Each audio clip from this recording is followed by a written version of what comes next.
les gars, certains sont étonnés et certains même viendront crier dans les commentaires lorsque je dis que Goku est niveau galaxie au début de DBS. Mais les gars, vous allez vous rendre compte qu'en réalité ce n'est absolument pas ridicule et que selon moi c'est très cohérent. Bon, déjà les gars, comme ceux qui le savent, qui ont lu le manga, Cell est niveau système solaire et Cell a un niveau pratiquement SSJ2, ce qui implique que dans la suite, donc dans la saga Buu, logiquement les personnages sont niveau multisystème solaire, car la différence de force est grande en effet, mais pas tant que ça pour que ce soit une galaxie.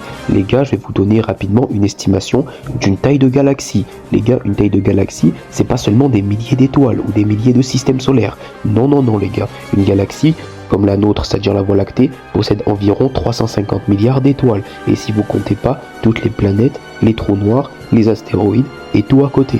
Les frérots, ce n'est absolument pas aberrant de dire que Goku, au début de DBS, a un niveau galaxie. Et les gens vont encore se fier aux feats de Goku et Beerus qui ont fait trembler l'univers.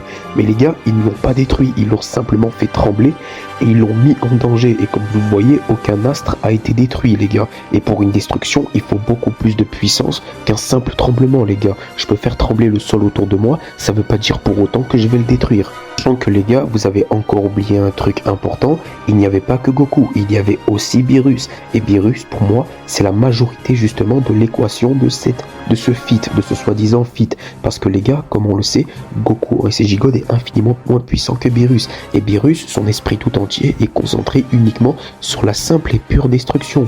Donc les gars, si l'univers aurait été détruit, ça aurait été en majorité, je dis bien en grande majorité, la faute de Beerus et non celle de Goku.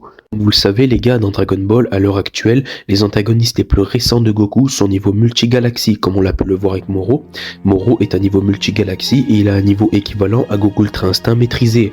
Et à l'heure actuelle, le mortel qui se rapproche le plus du niveau Universe, pour moi, qui est proche d'un Law Universe, voire Universe les gars, on le sait pas parce qu'on ne connaît pas réellement sa vraie puissance, il s'agit de Black Freezer.